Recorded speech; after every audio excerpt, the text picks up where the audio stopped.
Usa ka pagtuo, usa ka tingog, usa ka katawhan.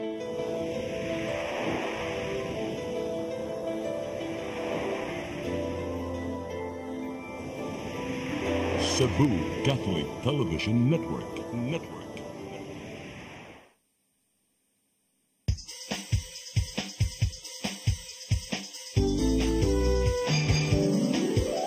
Hello Cebu, maayong buntag, nagsunta ang kahayag, nga nagsugid sa matuod, kadagan sa panghita po. Hello Cebu, maayong buntag Pinoy.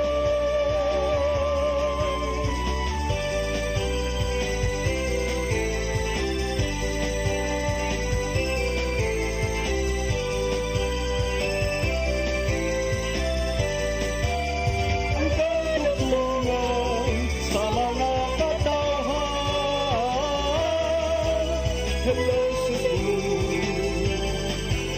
hello Cebu, maayong buntag Pinoy, maayong buntag Pinoy, maayong buntag Pinoy.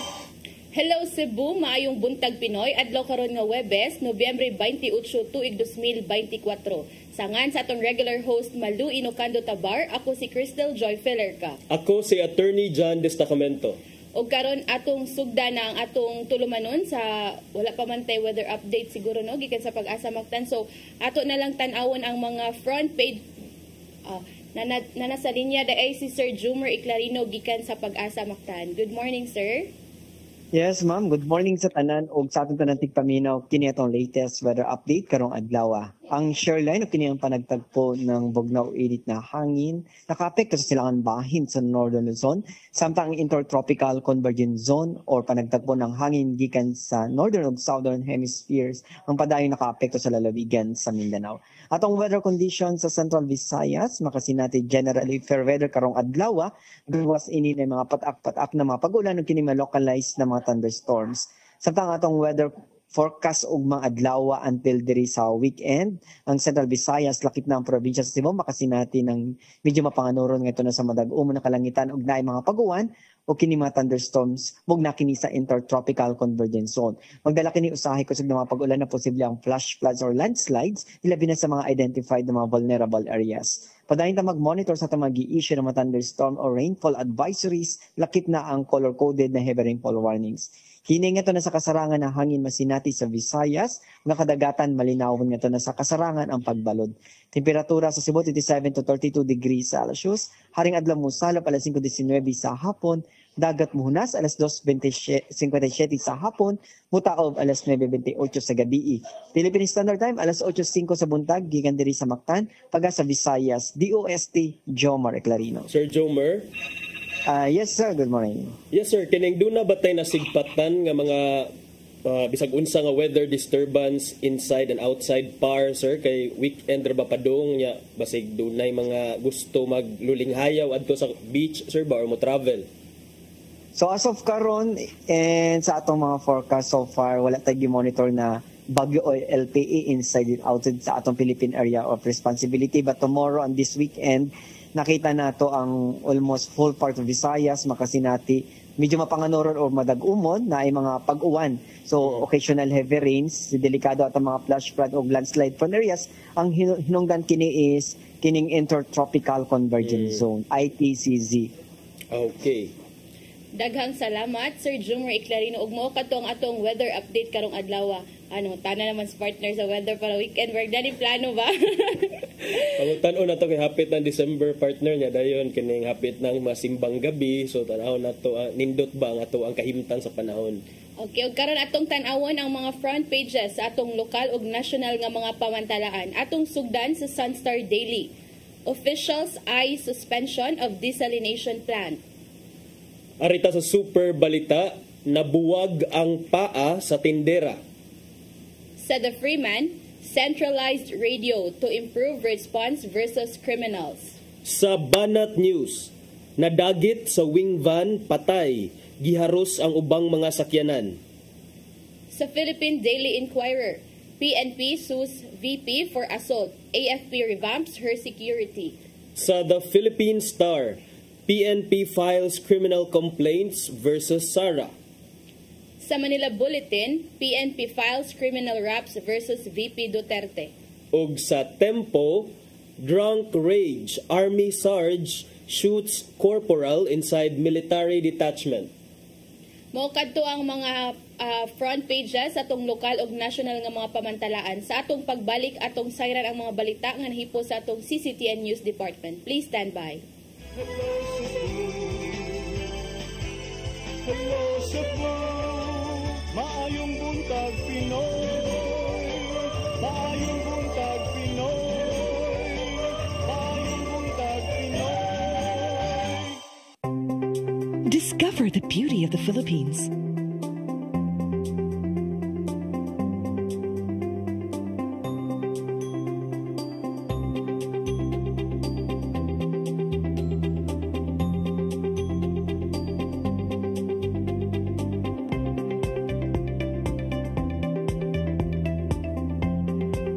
With Philippine Airlines, the country's flag carrier.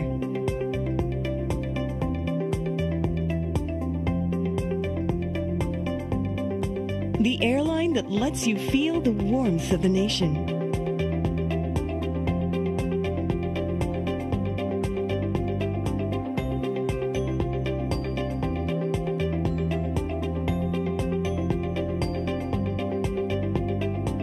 Mabuhay!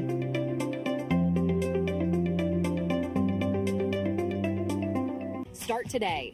Unlock the secret to a healthier you. You're worth it. Health is wealth. Health Plus. CC Flow and Health Mix Plus. Health is wealth. Your path to a new start. Nutrition, Exercise and elimination, water, sunlight, temperance, air, rest and recreation. and most of all, Trust in God. Learn from our doctors. Be blessed by the testimonies of our overcomers. Ang inyong programa, Alang sa may sakit, walay sakit, ug dili ganahan magkasakit. OzoneMed Wellness Clinic New Start. Napapanood every Saturday 8 to 9 a.m. Og ang replay airing matag Miyerkules 1:00 hangtod 2:00 sa hapon. Dinhilang sa CCTN Channel 47. New Start, OzoneMed Health and Wellness Talk.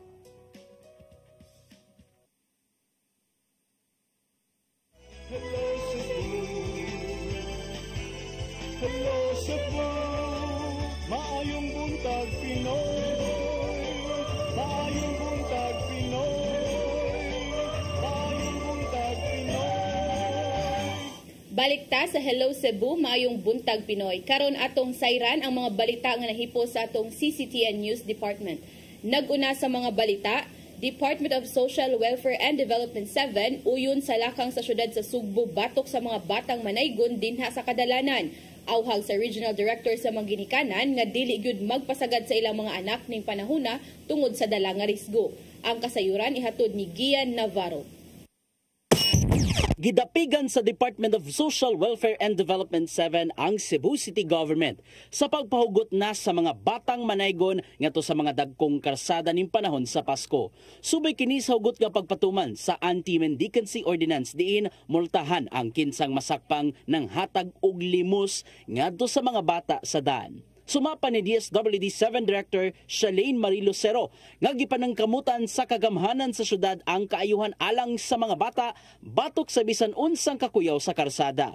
Bisan og tiunay ang tinguha sa mga nanaygon apan hugot nilang gilikayan nga madiskrasya ug mabutang sa alanganin ang mga bata tungod sa ilahang binuhatan. Tambag usab ni Lucero sa mga ginikanan nga kung mahimo bantayan nila pag-ayo ang mga bata ug dili magpasagad. So kami sa DSWD we really discourage that. And we will continue to work with the LGUs to remind them to prevent children from caroling. Kay dako jud kaayo ang risgo. I remember the Secretary was also asked about this and he really said nga dili dapat na ang sa kadalanan ang mga bata to carol. Giawhag usab ni Lucero ang mga ginikanan nga magbinantayon sa paggamit sila mga anak sa ilahang online contents. Tungod kay makahatag usab kini og dakong kadaot sa mga bata kuno galing maapilman sa mga content nga kadugayan makamugna og kadaot ug kabalaka. Pero siguro I would say that we need to strengthen more our efforts and we have to collaborate with our partners from the NTC, the ICT, katong mga ahensya nga dunay kalabutan sa mga mechanisms and controls that we can do so that such of these things can be prevented. And so therefore, it will not expose the children for further harm and danger. Pinagpag-usap niya sa mga ginikanan nga ilhon kanunay ang katungod sa mga bata ilabi na ang ilahang privacy. Kini aron kalikayan ang posibleng epekto ngadto kanila tungod sa kagrabe karon sa online world. Gian Navarro, CCTN News. Samtang mga e-bike drivers sa syudad sa Mandaue na balaka sa ilang panginabuhian, human gipatuman sa Traffic Department ang total ban sa e-bike sa tanang kadalanan sa Mandaue. Ang kasayuran ni hatod ni Mary Rose Sagarino. Sa iskina sa 6.5 relocation site sa Barangay Paknaan sa Mandaue, naglinya ang mga e-bike nagpaabot sa pasahero. E-bike ang sagad sakyan sa mga residente nagpuyo sa sudlunon nga bahin sa barangay. Kini tungod walay musud nga modern jeep sa lugar ingon man tricycle. Ang modern jeep kutob lang sa iskina samtang ang tricycle kutob lang sa atbang sa highway. 10 pesos lang ang pliti sa matag individual sa e-bike. O sa si Mary Jane Gonzalez ang manakayay niini. Matud ni Gonzalez nga apil na sa iyang matag kinsinas nga budget ang pliti sa e-bike. Kung wala na, maapektuhan dyan may wala na e-bike, sa mutang init ka kayo, makasingot lang dyan kay layo-layo, baya, padong dere. Kabalakan karon sa mga e-bike drivers ang ilang panginabuhian. Kinihuman gidesisyonan sa traffic board nga iban ang e-bike sa tanang kadalanan sa syudad tungod sa safety og traffic reasons. Si Junior Gitgano usa ka e-bike driver mauna ang panginabuhian sa ning labay nga tuig. Mauna kini ang iyang gisaligan pagpalit sa gikinahanglan sa iyang asawa ug upat ka mga anak. Sa matag adlaw moabot sa 500 ang ilang income apan kuhaan pa kini sa 250 pesos nga abang. Kuha na kong abang. Mayroong rasa nga ako sa bugnoon nga mo sang pabugas tulodan sa. Ano ni mahimo? Stop na lang balik. Luoy kay puno. Moabot sa 40 ka e-bike drivers ang anaa sa 6.5 site sa Barangay Paknaan nang hinaot sila nga tugtan ang e-bike bisan sa daan lang sa barangay. Listening, wag ka mong dili sa tema. Tangan sa mig pangwarta dire. Panginabuhian na mo. Among pamilya, wami lain gi saligan income kanila gid. Si Hilary Tuya ang pangu sa Traffic Enforcement Agency of Mandaue kun team ni Ingon nga ipatuman nila ang ban og sugdan ang operasyon sa sunod semana. Matud ni Tuya nga ang ban ipatuman aron malikayan ang pagdaghan sa e-bike sama sa ubang syudad nga dili na makontrolar. Kay kung ato nang pasagdan, mudaghan man gina ban gina ang e-bikes basta pamasayroan. Kung mo-insist gid sila ng e-bike manggod, I will demand nga i-rehistro nila ilang e-bike o nya kinahanglan naa sila lisensya. Kung dili na nila mahimo kay wala may registration diri sa e-bike. Oo, sa Manila ra na siya. Matud ni Tuya nga walay permit og lisensya ang mga e-bike drivers. Mary Rose Sagarino, CCTN News. Sa pagpadayon sa atong mga balita, Presidential Advisor for Poverty Alleviation Secretary Larry Gadon miduso og disbarment case batok ni Vice Presidente Sara Duterte sa Korte Suprema. Dako ang pagbaso sa disbarred nga abogado sa pagsuporta sa Uniteam tandem ni adto. Ang kasayuran ihatod ni Gian Navarro. Miduso og reklamo si Presidential Advisor for Poverty Alleviation Secretary Larry Gadon batok ni Vice Presidente Sara Duterte sa Korte Suprema. Giawhag ni Gadon ang labing taas nga korte nga pasiugdahan ang motu proprio investigation ug ubang legal nga lakang sa tinguhang nga i-disbar kung mahukasan sa pagkaabogada ni Duterte. Pinasubay kini sa mga nahimong pagpasiatab ni bag-uhay lang batok ni Presidente Ferdinand Bongbong Marcos Jr. diin na among usab si First Lady Liza Araneta Marcos og ni House Speaker Martin Romualdez. Sa suwat kag gipadangat ni Gadon ngadto sa Korte Suprema, gihimug-atan niyang klaro og tataw ang nahimong hulga ni Duterte kang Marcos. Mao gikondenar niya ang illegal ug immoral nga binuhatan sa Vice Presidente nitong nakalabay nga weekend. daan ng disbarred na sa pagkaabogado si Gadon tungod sa nahimong mga pamahayag batok sa mga kritiko sa kasamtangan o nakalabay nga administrasyon. Apan nabuhat kini ni Gadon, human siya giingong nagbasol sa pagsuporta sa kaniadtong Marcos Duterte nga Uniteam Tandem. Samtang gikumpirmar sa Korte Suprema kagahapon nga nakadawat sila og anonymous letter alang sa petisyon nga idisbar si Vice Presidente Duterte. Suma pa nila nga kabahin among reklamo sa pamahayag ni Duterte sa milabay nga buwan bahin sa patayng lawas ni kanhi Presidente Ferdinand Marcos Sr. May namdumang nibahad si Duterte nga ugkaton ang patayng lawas sa kanhi diktador gikan sa libingan ng mga bayani paingon na sa West Philippine Sea. Gian Navarro, CCTN News. Sa laing balita, pagkaguba sa atop sa gitukod nga Bus Rapid Transit Station sa N. Bacalso Avenue, subayon sa Cebu City Government. Kini aron makalikayan ang mas grabing risgo alang sa mga motorista kung ugaling dili ayuhon gilayon. Aniya ang dugang kasayuran. Gikabalakan sa publiko ang pagkatangtang sa bahin sa bus station sa gitukod nga Cebu Bus Rapid Transit sa Natalio Bacalso Avenue, Dakbayan sa Sugbo. Matod sa mga nakasaksi nga nahitabo ang maong insidente ni adtong Sabado, din adunay cement mixer truck ang miagi sa maong silungan. Tungod sa kakusog sa pagpadagan, natangtang na ang puthaw nga nakabutang sa ibabaw nga bahin sa bus station. Ang natangtang nga puthaw mo ay nagpurma sa dahon-dahon aron himuong silungan sa maong istruktura. Susihon na sa Cebu City Government ang nahimong gidangatan sa gitukod nga BRT bus station aron subayon kung kinsa ang manubag sa maong insidente. Matod sa mensaheng gipadala ni Konsehal James Anthony Cuenco nga hangtod sa 4.5 meters ang gitas-on sa CBRT bus station. Apan bisan pa man, posibleng makamugna kini og kakuyaw sa mga motorista kung pasagdan lang ang nagubang bahin sa atop. Padayon pang giila sa mga hingtungdan kung kinsang truck ang nakadasmag sa maong istruktura. Dugang pa ni Cuenco nga nagkuha sila og kopya sa CCTV footage duol sa bus station aron masubay. Gipaabot pa sa news team ang depensa ni CBRT Project Manager Norvin Imbong, human kapila na kining gisuwayan og kuha ang iyang habig pinaagi sa tawag og text. Crystal Joy Filerca, CCTN News. Sa atong uwahing balita, duha ka mga kaso sa pagpamusil nahitabo sa managlahing dapit sa Dakbayan sa Sugbo ni adtong milabay nga adlaw. Kapulisan aduna nay mga suspitsado nga gitumbok nga pulos nalambigit sa illegal nga drogas. Ang kasayuran ihatod ni Arnold Bustamante. Duha ka mga kaso sa pagpamusil ang nahitabo sa managlahing lugar sa Dakbayan sa Sugbo kagabi o ganin ng kadlawon. Unang pagpamusil nahitabo alas 7 gri sa Tagunol Barangay Kugon Pardo sa Dakbayan sa Sugbo. Ang biktima gilang si Roberto Mapa Bisin, 44 anyos, e-bike driver nga taga Sitio Siabok, Barangay Bulacau sa Dakbayan sa Sugbo. Naigong biktima siyang ulo gamit ang wala pa matino nga kalibre sa armas. Sa investigasyon sa Iniwan Police Station na Sayran, nga samtang nagsakay sa ihaga single electronic motorbike ang biktima. Paingon sa Mambaling, gisundan matod pa kini sa wala mailhing suspitsado ug pag-abot sa mga lugar kalit ng kini nga gipusil sa ulo makaduha kay gayon gamit ang wala matino nga kalibre sa armas. Human maigo gibiyaan sa biktima ang iyang electronic motorbike ug misulod kini sa gamay nga dalan ug didto natumba. Dali nga nanawag ang mga residente ug ambulansya aron maatiman ang biktima ug gidala kini sa Cebu City Medical Center.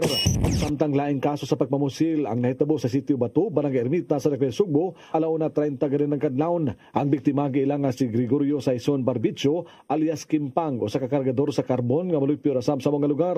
Ang suspitsado giilalang sa ngaan nga si Ofing nga Kabigon, silingan ra sa biktima. Ang biktima nakaangkod og mga samaan pinusilan sa lawas gamit ang wala matino nga kalibre sa armas. Ang biktima nakaron sa Tambalanan samtang ang Carbon Police Station milusad ng manhunt operation. Gisubay pa kun unsay hinungdan nganong gipusil ang biktima. Arnold Bustamante, CCTN News. Maukad to ang mga balita nga nahipos sa atong CCTN News Department kanyang nakita kagahapong adlaw sa Sayre 47. Ug karon partner na pamantay igong oras mula hos na lang ta sa atong mga paghisgot-hisgot. Unsay unahon nimo partner? Atong unahon hisgot-hisgot gyapon ang init gyapon nga nagkainit nga developments tali sa strained relations kun murag kini na kuana nga murag dili naman kuno they have reached a point of no return kini si Presidente Bongbong Marcos o Vice President Sara Duterte kay kagahapon partner lain-lain nga kaso ang gi-file sa kapulisan against kang Vice President Sara Duterte og sa uban pang opisyalis or officer sa iyahang security group. Ingon man dunay mga impeachment, dunay mga disbarment complaint ang Supreme Court ganina gi-report ni Gia Navarro dunay anonymous person nga or anonymous complaint kada dawat ang Supreme Court calling for the Vice President's disbarment as a lawyer. Unya dunasay mga calls nga dapat i-impeach kuno si Presidente Vice President Sara Duterte. Ubay na gud ni partner, no? But unsa kaning mga gipang file sa mga kapulisan gahapon, partner? Kagahapon ang gi-file sa kapulisan mao kining criminal cases ubay-ubay na ay direct assault, dunay disobedience to authority, dunay grave coercion kay mao ni ang kini mga kaso ni tumaw tungod atong commotion nga nahitabo ni adtong usang adlaw or I think over the weekend kay supposedly ibalhin unta si gikan sa Veterans Memorial Medical Center ibalhin unta sa St. Luke's Medical Center ang Chief of Staff ni Vice President Sara Duterte nga si Attorney Zulaika Lopez. Pero dili man siguro mosugot ato ang doktor nga assigned. Nya dayon dunay commotion nga nahitabo so mo ni ang complainant ang si Lieutenant Colonel Van Jason Villamor mo ni ang ni files og gikan sa QCPD or Quezon City Police District Medical and Dental Unit. Siya ang ni file og case against VP Sara og sa iyahang og kang Colonel Raymond Dante La Chica ang head sa Vice Presidential Security and Protection Group og several other John Does and Jane Does. Tungod ato nga commotion. Katulad yung pugna nila no nga dili gud ma-transfer and Marag mao gud to ang dakong kagubot over the weekend, partner. Pugna nila nga dili ma-transfer ngadto sa St. Luke's Medical Center kay ngano kunong i-transfer man. Unsa man to oras mo tang tungang gabi or kadlawon? Tungang gabi na gyud to siya, partner. So grabe kaayo tong nakatutok ang sambayanan sa mga updates ato kay murag nagkainit gyud, partner, ang mga panghitabo. Yeah, at least makuha ito ganun, dupag siya sa iyang kanang mga tao kay syempre siya ba ya as kanang command responsibility iyaha man ng mga tao so iyaha ng responsibilidad nga mudupad siguro for say purpose ani niya nga kanang health reason man po nagod sa ospital na confine and siguro mo na lang niya adto ang problema lang po dagi kay nakabuhi og mga storya nga kanang mga na murag nakuan sa pikas nga parte ba. Tawa lagi ka, partner. Nakabuhi og istorya, nakatawa ko sa nakabuhi og istorya. Bitaw pero dili lang katong mga criminal cases lang, partner, ha, kay duna sad karoy talks on impeachment. So si former Senator Antonio Trillanes IV miingon siya kagahapon, partner, nga dapat na gyud i-impeach si Vice President Sara Duterte because doon na kunay mga concerns over her fitness, iyang kapasidad sa iyahang kung dili na kuno siya fit for her office, nya doon na kuno mga potensyal nga mga risgo nga iyahang nga nakos niya should she succeed President Marcos. So kagahapon si Trillanes miingon nga she needs to be removed from office. She's unhinged. We're not psychiatrists, but we know the difference between someone who's unhinged and someone who's normal. Nya matud pa sa Trillanes nga doon na kunoy sense of urgency ang pag-impeach kang Duterte tungod sa iyang because under the constitution kuno doon naman siya role as immediate successor to the presidency. Nya inani ang iyahang situation, inani ang iyahang gipakita nga mga aksyon karon. So mo na ang kuani Trillanes. Ato lang ipasabot, partner, nga kining according to our constitution manggod, ang vice president can only be removed from her office through an impeachment. So mao ning dunay mga talks sa impeachment kay kanang disbarment para ra sa iyang pagkaabogado.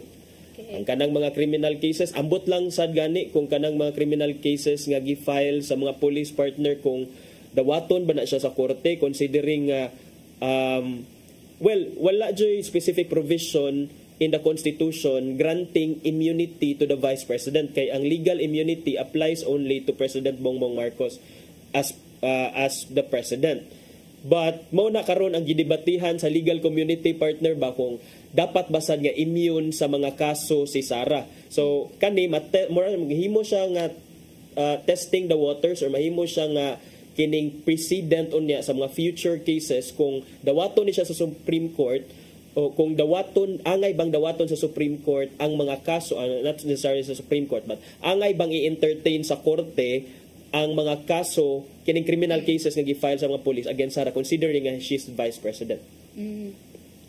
Oh. Excuse me. Kuan katong tutulan ganun partner. Bitaw so kana atong grabe mo kang adtong party sa kuan partner. Sa party sa Lapu-Lapu. Kuan. Last week pabuto na human ang pista dito. Bitaw kana atong kuanan kay atong na kuan partner nga sa president i-entertain na lang mga kaso no if mahuman na siya sa iyang mga termino like kanatong previous nga mga presidente nga after sa ilang term didto na manggawas ang kanang mga di ba ang katong gusto mo file og kanang mga kaso didto after na sa termino nagpatong-patong na but any kuan partner like sa previous lang nga mga administration wala ba yung mga kuan sa mga vice president nga kanang gipang filean og kaso unya ingana ba so wala ra, no? Wala ko'y ma-remember nga vice president kaayo nga murag na filean og kaso. So wala tay precedent about ana. In fact, mao na karon ang debate centers around that kay wala man tay previous experience kabahin ana partner. So mao lagi ni siya mahimo siyang test case kining kaso ni Sara kung mo come into fruition ba ni ang mga criminal cases at this time nga she is still the sitting president. But the remedy to that partner is dapat i-impeach siya. So paspasan sa Kongreso, paspasan sa lower house ang process sa pag-file sa pag-initiate sa impeachment complaint kay under the Constitution ang impeachment anha man magsugod sa lower house, and then kung ang lower house ang mga kongresista nato mo vote in favor of the impeachment partner, so ang Senate maoy mohimo nga mo constitute as the court sitting as an impeachment court. Sila ang mo decide kung dapat ba dyan i-impeach ang vice president or not.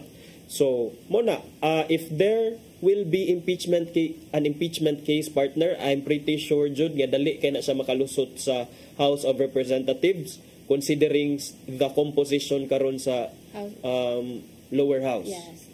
Now, nakita-an partner nga tubag ni VP Sara about ang impeachment, but ato sa palabyon ang pipila ka mga pahinumdom. Please stand by.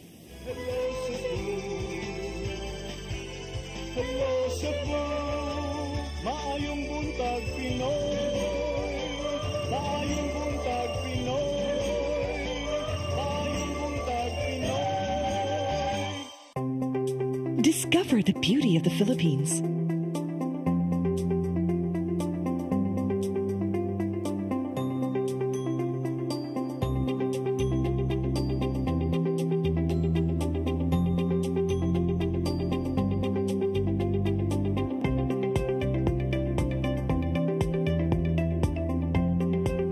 With Philippine Airlines, the country's flag carrier.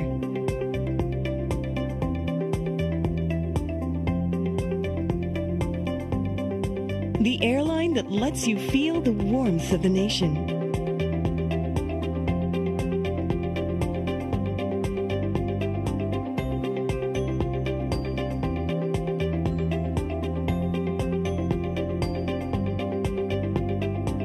Mabuhay.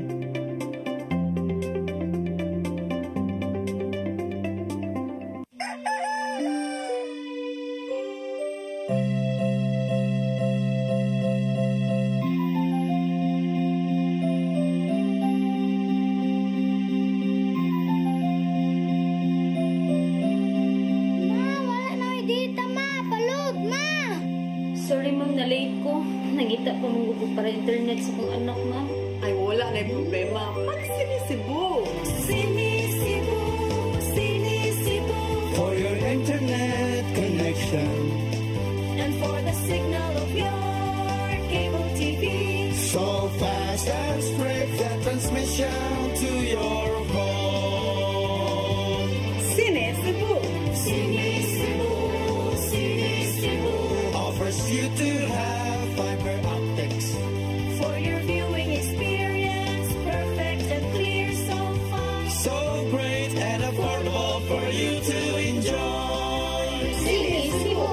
Cine Cebu Television Network Incorporated offers fiber to the home broadband internet bundled with fiber to the home cable TV connection.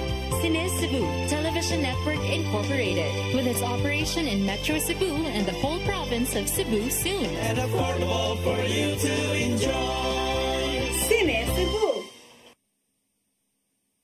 Your path to a new start. Nutrition, Exercise and elimination. water, Sunlight. temperance, Air.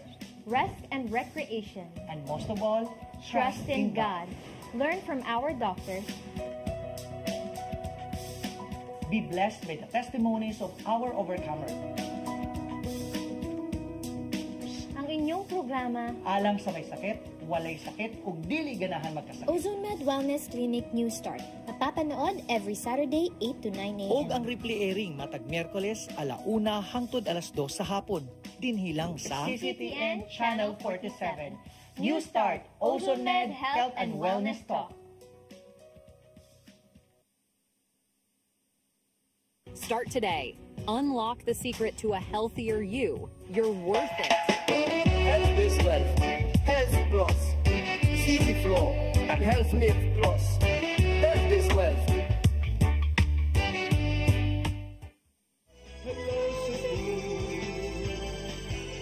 Hello Cebu, maayong buntag Pinoy, maayong buntag Pinoy, maayong buntag Pinoy. Balik ta sa Hello Cebu, maing buntag Pinoy, nya atong ipadayon ang ato ang naputol nga paghisgot-hisgot kaganina kabahin sa mga developments and updates dito sa kauluhan. Matod mahitungod gihapon sa soured relationship nila ni Presidente Bongbong Marcos og ni Vice President Sara Duterte. So karon partner, unsay na matikdan nimo sa mga supporters nila ni Bongbong Marcos sa unit team karon, nagpakahilom ba sila or kining proud ra ba gyapon sila sa milang gipangpili sa man partner mong na-notice? Akong nakuha na ni partner no sa different social medias no, mga platforms kay makita gud nimo nga kanang for example sa mga sa side mga supporters sa Duterte like kanang bitaw mga statement nga Duterte gihapon walay inga na balik dili daw ma-change ilang mga sa taga na dili magbago ilang pagsuporta bisag ingana pang nitabo may ingana ba so wala makuan bitaw nimo partner pero aside from that dili lang kanang dunay mga supporters ni PBBM, mga supporters ni Duterte murag sila na hinuon pod karon ang kanang napil na pod pag-away-away sa social media may but ang uban pod kanang lahi nga mga presidential bets ang gipang suportahan makaingon pod nga ngano naman hinuon ning nag-away-away naman hinuon ni sila nga they are running mates ba ni sila partner and ilang kuan ba ato pag-election is unit team. Nya karon kay where is unity? Mona. Where is unity sa ilang duha? Atong president o vice president kay wala hino nagka-unite. Nya mao pinilang gikuan pag 2022 election. So dunay mga supporters sa unit team sa una nga karon nagpabilin gyapon nga pagarpar kaayo sa social media, proud gyapon kaayo hala comment sa tanang mga infographics about Sara Duterte. Yeah. And then at the same time doon na sad siguro karon murag nagpakahilom sa kay murag mo lie down sa tabi kay murag tagilid ang ato ang manok. Nya dayon naasay mga supporters ni Leni Robredo sa una nga karon na emboldened murag ningon nga kining murag short of saying giingnan bitaw ta mo tan-awa na inyong decision karon. And I think nga dunay kapasikaran sa ang ilahang kining that sentiment ba nga kining nga mabasol sa dato ang uban nga mga voters although ilaha man jud na ang katungod kung kinsa ilang pilion pero ang ato man jung ang call magyud ana is to elect kining the most qualified unta to and then kana unta tong someone or dili someone but tandem nga kaning genuine ang ilang desire for kuan dili lang pang campaign purposes or for election purposes lang. Unfortunately, that is not the case for unit team kay matod pa gani ni Sara Duterte unsa to iyang giingon partner katong imong nabasahan kagabi regarding sa katong impeachment. They have reached unsa pa man? Ningon na siya nga kanang I believe we reached the point of no return and it is clear na they are really going after me. Gusto nila akong tanggalin sa posisyon. They can always try na mag-impeachment. They can always gumastos at magwaldas ng pera ng gobyerno para i-impeach ang Vice President. Let's see. If I get impeached, that's my end. Tapos. So, muna yung gipangbuhian ng mga statement kagahapon during a press briefing. Muna nga, wala na nakita ni VP Sara, wala na siya nakita nga murag happy ending sa ilahan ni Presidente Bongbong Marcos kay matod pa niya, they have reached the point of no return. Mura nagihigop sa black hole bang. Dili na ka makaipsot pa. So muna, and then she also made it clear nga, okay, try me and impeach me if you can, and then if I get impeached, then that's the time nga mahuman na gyud ning tanan. So for me partner, that signifies para nako ang pasabot ana is she is not willing to step down as vice president despite aning tanan kay gusto siya nga gusto man siya nga ipaagi gyud siya impeachment.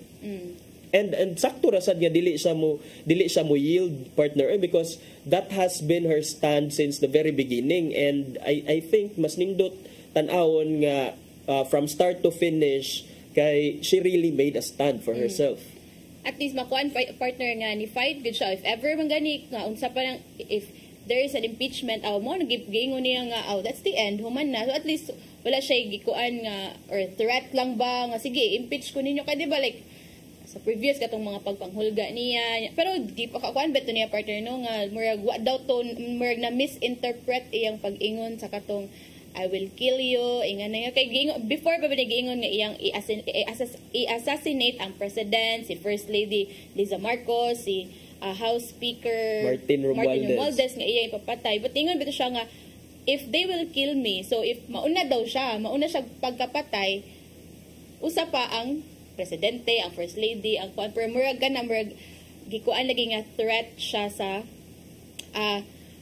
sa president og sa it's kanang kuan bitaw nga nay pagpanghulga, but kana atong makuan karon partner do nga if atong tan-awon ba sa previous nga mga administration bisan atong mga vice president o ganang president nagikan sa lahi-lahi bitaw nga mga political party, but what ka observe nga naabot sa point nga ingon ani ba grabe sila kagubot, grabe ka like sa previous administration Duterte and Robredo, they are from kuan ba lahi-lahi ba sila nga mga political party. And then before that si Noynoy Aquino ug si Binay. Yes. Lain-lain sad sila but nonetheless murag wala naabot sa inani nga point nga uy murag grabe ang tension, and then and to think kay tandem ni si Sara Duterte ug si Marcos at the time that they ran for their respective positions. Matod ni Vice President Sara Duterte nga it's clear that it's like they are really going after me. They really want to remove me from the position. They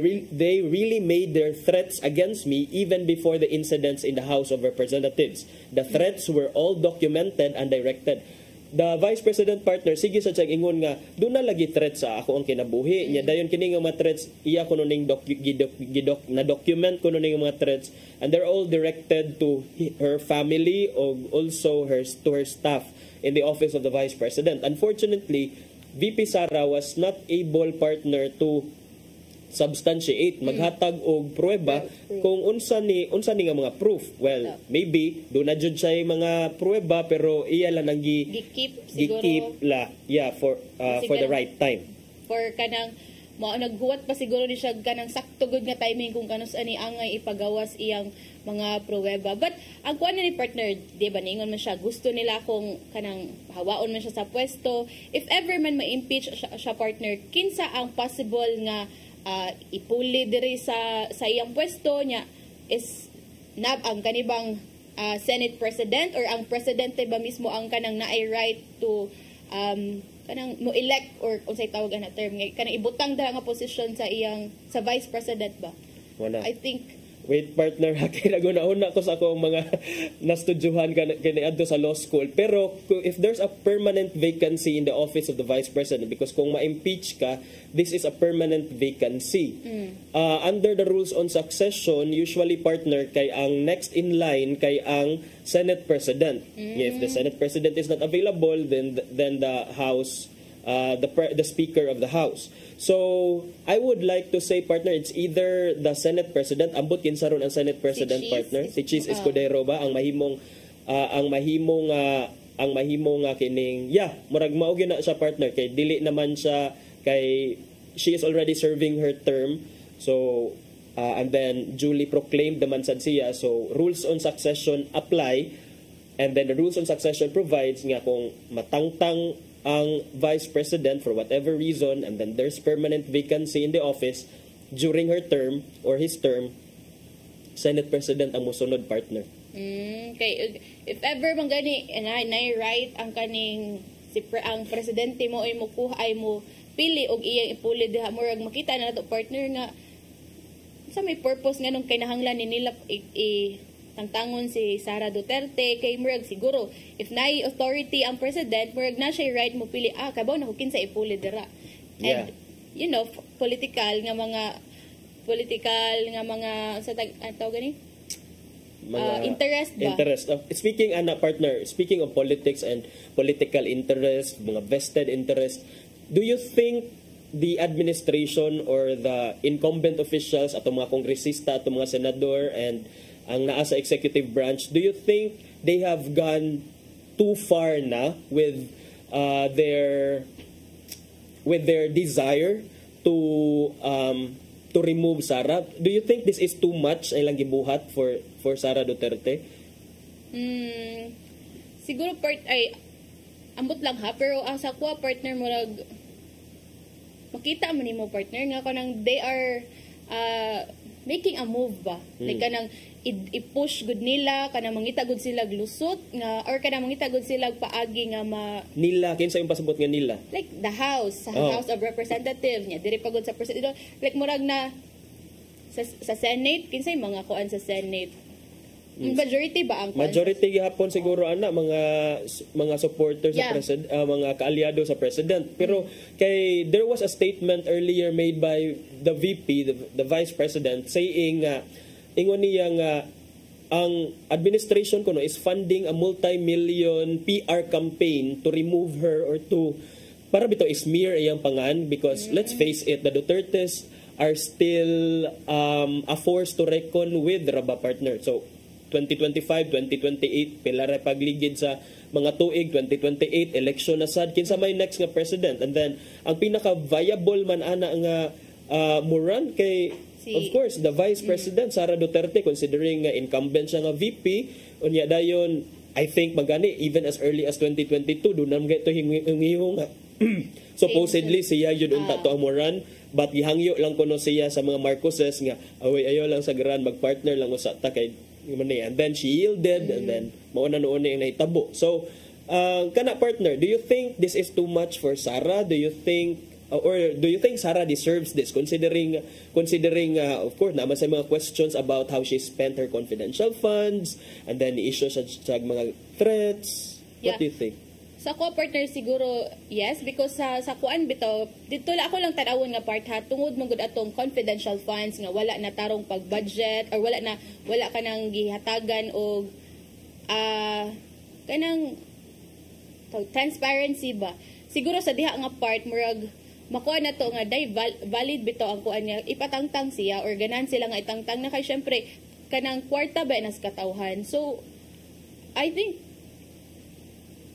kanang more reasonable rapod nga para nila itangtango, impeach na lang din siya sa iyang position, kay sa katuman gani wa man gayto niya na resolve iyang conflict or kanang katong mga resibo sa iyang confidential fund. So how can the people trust again her sa mga napaba siya pila ka years nga paglingkod as Vice President?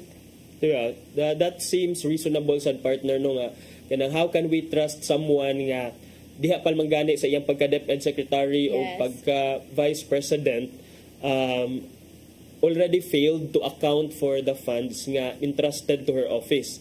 And daghan to mga questionable nga mga resibo, dunay mga piatos. Na ba to'y uwishi? No, mao na ingon nila nga sunod na pud ani unsa na pud nga mga chichiriya ang ipang. Anya dayon partner si VP Sara sa dingon siya nga she would refuse kuno kay ingon man to nga dunay gipang handpick ang mga ang taga Armed Forces of the Philippines nga mga bag-o niya nga security detail. Ingon siya nga di ko mudawat anang inyuhang gi-handpick nga police personnel to replace my current security detail under the Vice Presidential Security and Protection Group. So, gagabi I think, niingon sad siya nga gi-offeran siya og security detail sa Moro National Liberation Front, which is, I think, it's really telling or it's more on a strategic to pag-mention sa Moro National Liberation Front because it's as if she's saying she has connections with this group of people. And, kung unsay mahitabo, possibly, basig mo support sa iya ang MNLF, and then, kay Baura Batawat, the MNLF is capable of during the base history aning grupo. And then, but siya, gi-offeran ko na siya sa MNLF og security, pero may beg off siya, kay doon na kuno siya mga tao, doon na kuno siya mga kaibigan kuno nga, who is looking after her security. Kinsa ka ni partner, kay mura ba to yung giingon nga, doon na siya gihabilinan nga amigo, nga kung patyon siya, you pursue the president, his wife, and Romualdez. So meaning wa niya gidawat ang katong gi-offer nga security. Wa niya gidawat partner kay doon na siya tawo nga mas gisaligan. So siguro yang trust na lang pud siguro partner no merg ambot lang pud dun sa ilang kuan ani pero mo na.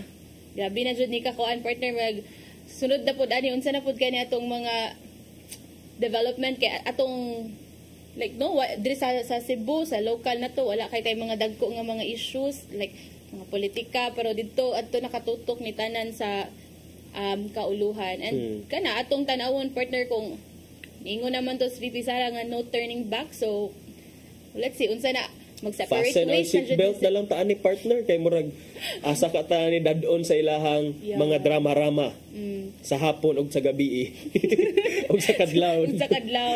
Pero adto ta sa Papa partner kay di ba ang Papa si former President Rodrigo Duterte ingon man sadto siya over the weekend nga gusto siya makikita sa mga high-ranking officials sa mga military dito sa Camp Aguinaldo kay gusto lagi kuno siya makigtok nga to tell them nga they should implement or they should implement the provisions of the Constitution.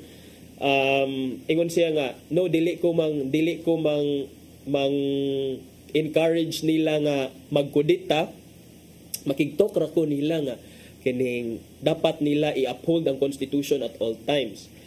But ang AFP po, diingon man sa sila nga pirmi man may professional, pirmi man namo gi-uphold ang Constitution all that time.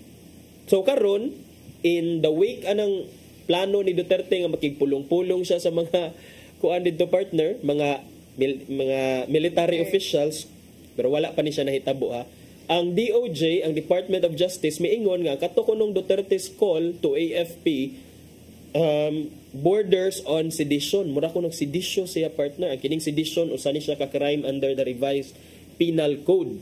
So matud pa ni DOJ Undersecretary and National Prosecution Services Head Jesse Andres nga ang DOJ karon mugna na sila og thorough review atong video recording sa mga Dutertes where they made the respective incendiary statements.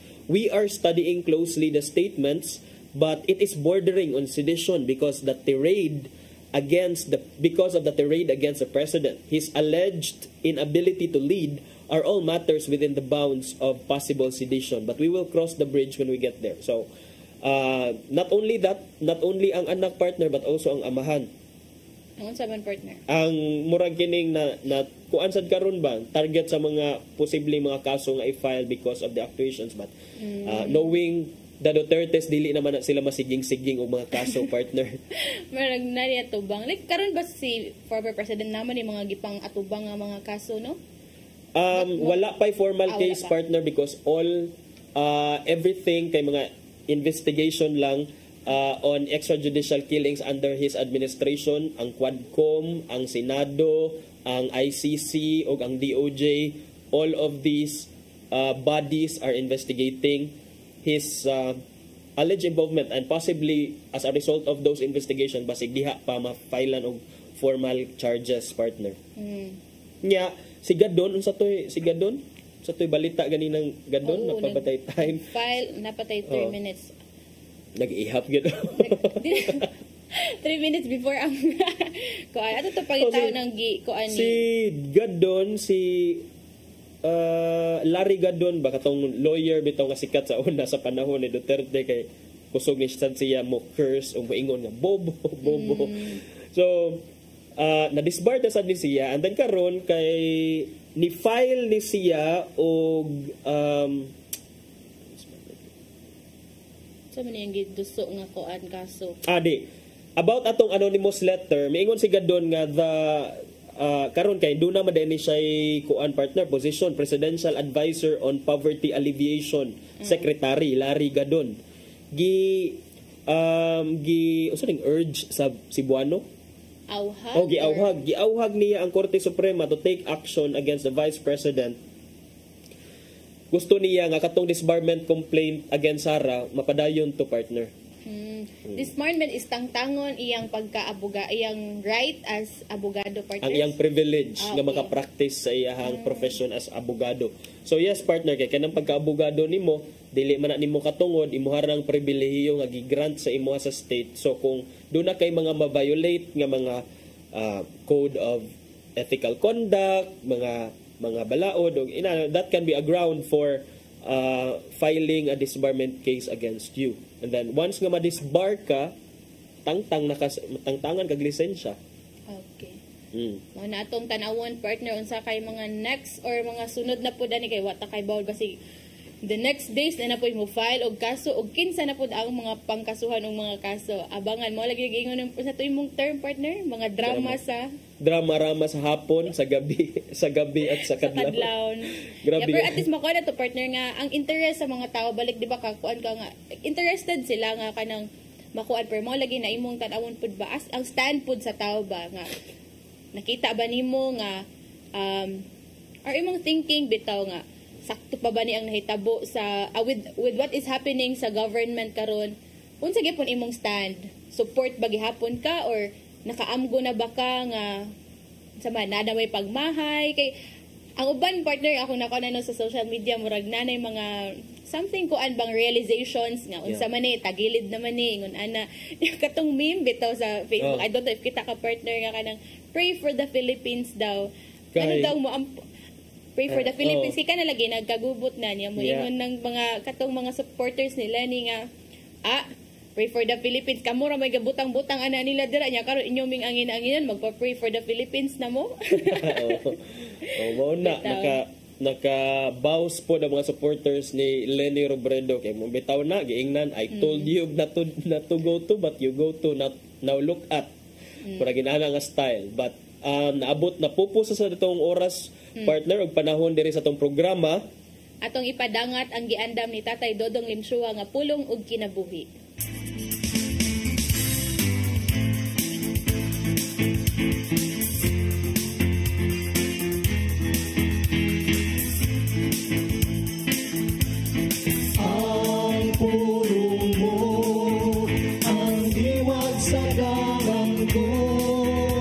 Kasaysayan sa Simbahang Katoliko na puno sa daghang sugilanon sa kinabuhi sa mga santos na gisip ng mga martir.